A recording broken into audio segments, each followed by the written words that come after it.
On vient de définir l'endroit où on allait réaliser l'interview, le décor, c'est celui-ci. On a choisi ce fond parce qu'il est relativement neutre et qu'on peut le faire un petit peu évoluer comme on veut. Maintenant, on s'interroge sur comment on va le placer sur ce décor-là. L'interview risque de durer un petit peu, on a pas mal de choses à voir avec le client, donc une position assise, ça sera toujours plus confortable, un petit peu plus posé, on pourra prendre le temps de discuter, ce genre de choses, que de rester debout, on sait jamais comment mettre ses bras, croisés, pas croisés, etc. Donc au moins la position assise, c'est quelque chose qui peut vraiment aider. Ça n'empêche pas de continuer plus tard à peut-être refaire quelques questions où il est debout, accoudé, ce genre de choses. En tout état de cause, pour commencer, c'est toujours bien, c'est une situation, c'est une station confortable pour lui et ça vous laissera plus de temps. Si vous avez d'autres choses à faire, vous allez moins culpabiliser à se dire il est debout, il m'attend, là il est posé, il peut prendre son temps. Donc j'ai pris la première chaise qui me tombait sous la main, un peu confort et surtout que je peux balader.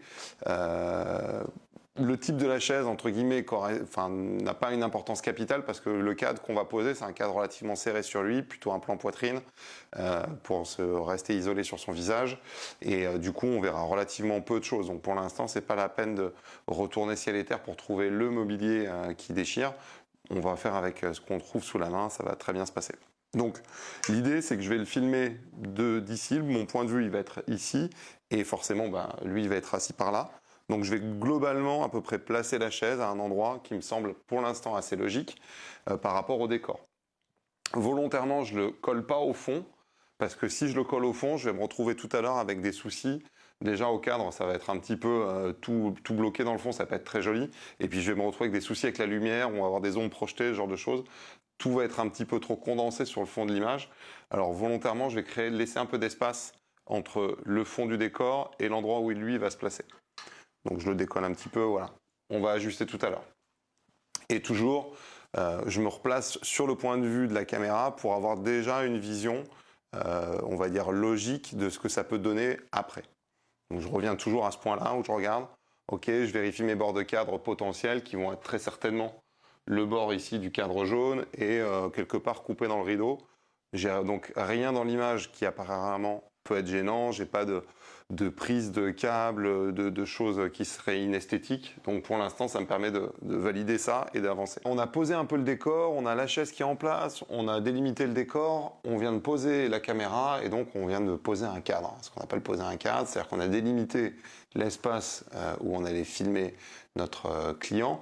On a délimité les bords de cadre pour rester dans quelque chose d'esthétisme et dans les valeurs de ce qu'on a voulu, c'est-à-dire un plan relativement serré, plan poitrine sur lui. Il va être assis et pour ce faire, donc j'utilise une caméra sur trépied parce que c'est beaucoup plus simple d'utilisation. C'est un rendu qui est forcément meilleur puisque la caméra ne va pas bouger, ne va pas trembler.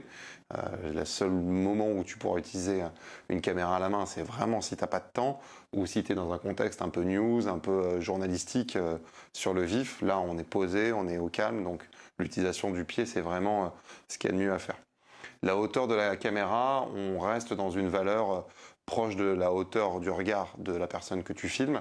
On peut être un petit peu au-dessus, parfois un tout petit peu en dessous pour peut-être dynamiser un petit peu plus l'image, mais reste sur une valeur proche de celle de son regard, tu peux pas te tromper. La focale qu'on utilise dans ce cas précis, c'est le 50 mm, parce que c'est vraiment une focale standard, ça me permet de rester proche de lui, donc de garder le contact quand on va échanger sur l'interview, et d'avoir un rendu d'image très fidèle, neutre, voilà, quelque chose qui donne pas d'effet, etc. Donc là, on va demander à notre client, à Max, de venir nous rejoindre. Voilà. Je vous le présente pas, je crois que c'est bon. Donc il s'installe, pour l'instant, qu'il s'installe assis, à genoux, comme peu importe. Ce que j'ai besoin de voir, c'est lui dans cette position-là. Et là, maintenant, ce qu'on va faire, c'est qu'on va commencer à travailler la lumière. On a positionné le cadre. Je peux vérifier vite fait. Ok, c'est bon, il est bien dans le cadre. Je lui coupe pas la tête, etc. On affinera peut-être. Mais pour l'instant, c'est pas la priorité. La priorité, ça va être de maintenant régler cette histoire de lumière parce que c'est hyper important. On va pas rester avec l'éclairage ambiant comme on se l'est dit tout à l'heure. Donc je vais aller éteindre la lumière et ensuite je vais aller commencer à installer la source, la key light, qui est la source principale qui va venir éclairer de face mon sujet.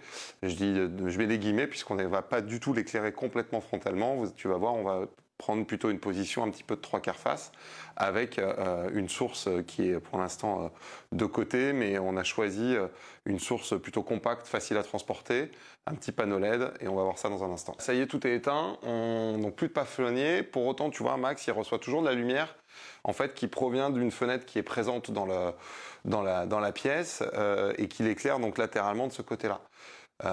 C'est intéressant à voir déjà parce que on voit qu'il y a, bien qu'elle soit loin, elle influence quand même la scène, hein, elle est bien à 4 mètres de nous, et il reçoit quand même de la lumière, et ça donne déjà une direction, ce qui veut dire que je vais utiliser cette direction existante, je vais pas m'amuser à fermer toutes les fenêtres, etc., parce que sinon on va vraiment être plongé dans le noir, et puis je vais perdre du temps inutilement, mais ma source principale de lumière que moi je vais rajouter, la key light, je vais la mettre dans la même direction que ce qui est déjà présent dans la pièce. Comme ça motive le fait qu'on éclaire dans le même sens, je vais pas me battre contre la fenêtre.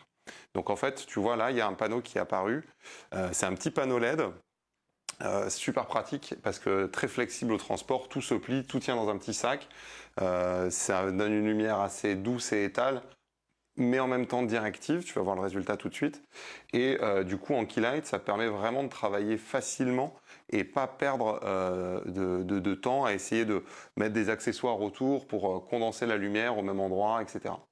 Donc la prochaine étape, c'est ça, c'est de faire la key light. Maintenant qu'on vient d'éteindre les plafonniers et qu'on est avec notre lumière artificielle uniquement, c'est-à-dire donc ce panneau LED, avant de penser à l'intensité, à est-ce que je le règle sur une puissance forte ou pas, je vais déjà le positionner pour avoir la bonne direction de lumière. Ce qui est important pour moi, c'est d'avoir du modelé sur son visage et donc de ne pas éclairer max de face parce que là, je vais perdre tout le modelé en restant latéral, un petit peu plongeant sur son visage, je vais travailler quelque chose de manière intelligente, je vais avoir un dégradé de lumière qui va être aussi valable sur le fond de mon décor, ce genre de choses. Le drapé, je vais lui redonner un petit peu de modelé ici sur les ombres, enfin ça va créer des zones claires, des zones plus sombres, et pareil sur son visage. Donc voilà, donc là on positionne la source de lumière, hop, je me rapproche, il va falloir que je fasse attention de ne pas être dans le cadre, hein, évidemment, c'est-à-dire pas que le projecteur ne soit pas visible à l'image. Je vais le monter un petit peu sur le trépied, je vais l'incliner un petit peu vers le bas. Hop, je suis déjà au taquet, c'est pas très grave. Voilà, et en fait, chose hyper importante, tu reviens toujours dans l'axe de ta caméra pour voir le rendu. Il ne faut jamais regarder le rendu depuis la source elle-même, il faut revenir regarder soit à travers l'écran de ta caméra, soit directement avec tes yeux pour voir le rendu que ça a. Et là déjà, je suis sur quelque chose qui me satisfait dans le sens où la source de lumière est suffisamment haute par rapport à son visage pour que ça puisse éclairer par-dessus l'arête de son nez et que je puisse ici obtenir de la lumière sur cette partie-là du visage. Pas complètement, puisque en fait, je vois bien qu'il y a un côté de son visage qui est plus éclairé, l'arête de son nez, de ce côté-là, on est plus dans l'ombre, mais j'ai quand même de la lumière qui passe au-dessus et qui vient créer ce petit triangle de lumière sous son œil droit. Maintenant que j'ai donné la direction à ma lumière et que ma key light elle est déjà positionnée correctement, ce que je vais faire maintenant, c'est que je vais parler de l'intensité lumineuse de cette source. Là, tu te rends compte que depuis tout à l'heure, c'est trop fort. Là, sur la caméra, Max, le visage, il est surexposé, il est trop clair. J'ai deux possibilités pour corriger ça. La première, c'est de baisser l'intensité sur la source elle-même. J'ai un petit potentiomètre qui me permet de régler sa puissance. Ça serait assez logique de faire ça, parce que du coup, j'équilibre exactement ce que je veux sur son visage. La deuxième possibilité, c'est de toucher au diaphragme sur ma caméra. Et en fait, c'est ce que je vais faire pour une raison toute simple. C'est que on a parlé de la profondeur de champ, des zones de netteté, etc. Et une interview, il n'y a rien de plus désagréable quand tu te rends compte que quand ton personnage il bouge, parce qu'il va un peu bouger sur son siège tout à l'heure, il va peut-être s'avancer d'avant en arrière. Si j'ai une profondeur de champ qui est trop courte, eh ben, à des moments, il sera bien net sur son regard, mais peut-être que s'il se recule un petit peu dans son fauteuil parce qu'il est assis confortablement et puis il prend un peu ses aises, eh ben, finalement, il va reculer et comme j'aurai pas suffisamment de profondeur de champ, eh ben, finalement, c'est plus ses yeux qui seront nets, ce sera le bout de son nez. Et ses yeux seront dans le flou. Et franchement, quand tu regardes l'interview de quelqu'un, s'il n'a pas le regard vraiment bien net, c'est assez désagréable et la plupart du temps, il faut recommencer.